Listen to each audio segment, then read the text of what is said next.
All right, so welcome to the Strategic Business Leader, and this is the SBL exam, which used to be the P1 and P3 paper previously. Uh, Obviously, there are years now which have been passed. Previously, it used to be the P1 and P3, and now we call it as the Strategic Business Leader. Uh, Usually, the professional level, now we call it as strategic professional level. The reason for that is uh, that the current accountants, the like previously accountants used to be seen just as dealing with the spreadsheets and doing the calculations, nothing else. But nowadays, when we see the accountants, they are sitting at the board level, at the strategic level, giving the guidances to the company, giving the direction to the company, working with them, making the strategies for them that can help them to grow. Similarly, for example, the marketing strategies, the growth strategies, and then doing the analysis for them, whether the organic growth is suitable for them, whether they should go for the acquisitions, whether they should go for example, the mergers.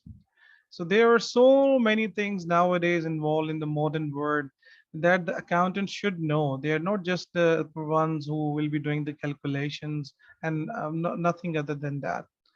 So the accountants nowadays should be very learned about the strategies, about the growth, about the expansions, about the restructurings, about the change management. So there are so many things they need to be aware of, and then obviously they will be able to compete in the market.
All right, so we are discussing that the modern accountants needs to have the knowledge of the wider business, not just the accounting, not just the calculations they should be aware of. They should be aware of the modern business world, how the modern business world works. You see, nowadays, for example, if you talk about this, the UK, there were reports where the up to 70% of the CEOs uh, are the chartered accountants over there. Now, obviously, this may drop in some of the companies, but I'm talking about a good chunk, for example, 60 to 70%, where the CEOs are the chartered accountants. Now, obviously, the chartered accountant is deemed to be a person having the tax knowledge, having the accounting knowledge, having the account auditing knowledge. But what they are doing at the CEO level, so the modern world requires the accountants to have the latest knowledge. For example, if they are just doing the things manually and they want to move to the automations, the artificial intelligence, the robotics, for example, the machine learning. So you are the one who should know how the change will work. And for example, if you're doing things manually, you want to bring the accounting softwares, you want to bring the softwares for your operations, for your processes, for your procedures. Similarly, you want to do the restructuring. Let's assume you are making a product, you want to discontinue that product, you want to enter into an entirely new product. So you should be aware of all those things. So the strategic business leader is all about that. The ACCA has the intention that their accountants should be aware of those practices, those that knowledge, if they want to be the part of the board. They are not just people doing the calculation. So that's why the paper is here in your exam stream, and this is an essential paper, not the optional paper. This is an essential paper that you need to give. So the strategic business leader, the SBL exam. Now, again, the paper is completely different from the rest of the ACCA papers. So you see the duration is 4-hour duration, 240 minutes, 100 marks, 80 for the application, and 20 for the professional skills. Now, make sure you understand this thing, that these 20 professional marks are not separate. Like, this is not a topic that you need to write. These 20 marks are integrated with these 80 marks. So this is all about, this is all about skepticism. This is all about communication. This is all about flow. This is all about presentation. This is all about the content you are writing. So these 20 professional marks are linked with these 80 marks. So students have a misconception. So that, sir, they ask me, so are we going to prepare these 20 marks? Now, how we can skip it when we are doing the practice? Every question includes these professional marks. Like when we are doing the areas, for example, we are doing the ethics, we are doing the strategy section. Obviously, we cannot do the practice of the past paper immediately. First of all, we have to do the topic-wise practice. For the topic-wise practice, what we'll be doing, we'll be going towards the exam kit. And then once we are done with all the topics, then we will be able to move to the past papers, which is a complete package you have. But every question has this professional marks that you need to understand, that this is all about the presentation, the flow, the content, the language you're using, the vocabulary you are using. So these 20 professional marks are linked with the 80 marks. The passing marks are same, 50 marks to pass. And then we have the 12 to 15 pages case study, a long case study. So that means that you need to develop the reading habit as well. Because, for example, if you're not having the reading habit, then while reading the question, you may get exhausted. And once you get exhausted with an exam, you will forget even what you have learned for the exam. So make sure that you develop the reading habit. Now, how you can do that? Just start reading the SBL book, either take the Kaplan or the BPP and start reading it, or read the examiner technical articles, so that you have the habit of reading continuously, for example, for 15 to 20 minutes, or for example, 30 minutes, because you need to plan your question well. So all the questions are based on the same scenario. That means they are linked. Although there are different exhibits for different requirements, but once we go to the past paper, we can easily understand what I mean. And then emphasis on a combination of technical and professional skills. So they are actually combined. They are not separate marks. So these 20 professional marks are linked with the technical content. So I've already explained you the aim of the syllabus is to bring the leadership skills, the consultancy, the advisory capabilities, the professional skills in the accountant, so that when they are sitting at the board level, sitting at the strategic level, they should give their input in the success of the company by providing them the suitable strategies, the growth strategies. And similarly, when they are into the ethical dilemmas, they recommend the best action for that.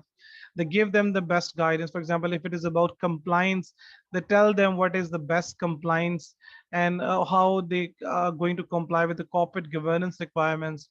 And then in the current world, where we are facing a lot of risks, for example, in the near past, we have seen the COVID, the pandemics. Now the company needs to prepare themselves for those situations as well. So what is the risk management? And obviously now the risk manager is not going to be a separate person, although there are companies where we see the separate risk managers. but the company needs a complete package in your form who can understand all the scenarios in the company, the risk management, the risk strategies. So that is why they have, arranged this paper in a way that it gives you all the skills and knowledge that is required to pass the exam, as well as when you are going into the market and applying those things. Okay, so these are the main capabilities. Again, these are the chapters. We have strategy, we have leadership, we have ethics, we have internal controls, we have corporate governance, we have the auditing stuff, we have the financial techniques to analyze the decisions, and the change management and the project management. So many chapters. Okay, then we have the professional skills, the communication, skepticism, commercial acumen, evaluation, analysis. Right now, I'm not going to, spend more time on it, because obviously this is the area where when you start the course with me and start taking lectures and then attending the live sessions, then you will be able to understand that how we can apply this communication thing within the exam. What is skepticism? Having the questioning mind, investigative approach. Now, for example, this communication, express yourself clearly and convincingly. Now, the communication means that whatever you're writing in the exam should be communicated properly, because you will be addressing to someone over there. For example, you're writing to the board, you're writing to the directors, you're writing to the shareholders. So whatever you are communicating to them, you should communicate properly by using appropriate mediums, and obviously being sensitive to the needs of the intended audience. That means what they're expecting from you. Don't write too much, don't write anything irrelevant. That is what the communication is all about. Similarly, we have skepticism, that means investigative approach and things like that. So these are the professional skills. And then these are the chapters, basically the Kaplan ones. And I follow the same sequence. First of all, doing the strategy, and then doing the ethics, corporate governance, stakeholders, and then internal controls and risk management. And then we have the e-marketing, e-business. The study resources we'll be using will be study notes, class slides, and then Kaplan kit we'll be doing. And then at the last stage, we'll be doing the past papers. So this is how we'll be taking our course, the chapters, the skills. One thing I can assure you that this paper will become easier for you if you do the few things. Number one, develop your reading habit, because obviously our answer is in the case study.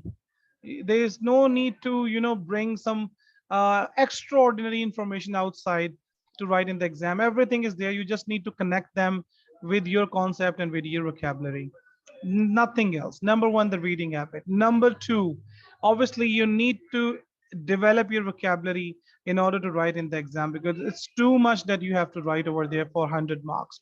So if you're writing the same thing again and again, examiner won't be impressed and they're not going to give you the extra marks. Now, how you can develop your vocabulary? By reading the topics, by attending the classes, by doing the practice. And then the third thing is obviously the typing speed, because this is the computer based exam and you have to write a lot in the exam. So if you're not making that writing speed, then you won't be able to complete your exam. If you are not able to complete your exam, then that means there are less chances of making it. So these are 3 to 4 things. The first of all, reading habit, and then obviously the expression, the communication, the vocabulary that you need to develop. And then we have the other things, which includes the typing speed and the lot of practice that we need to do. So if there is any question, you can just write in the chat box. I love to answer your questions. And then rest is all about, doing the course, attending the classes, and then writing the answers for me to review, because that is something very important. If you become a student that is not doing any assignment and you expect that you will be able to pass in the first time, it is quite risky. It's a risky strategy. Maybe you can make it, but it's a risky strategy. But if you become a student who is attempting regular questions and you are submitting it to me and you are asking me to review it and give my feedback and give my recommendations on those answers, then there's a high probability that you are going to pass in the first attempt. So do you have any question right now regarding the SPL? It's a quick orientation, I know, because it's late. We are taking this orientation, but I have communicated you the major things within the SBL exam, and the rest you can, once you attend the course, you will find it quite interesting, quite learning over there. Yes, any question from you guys?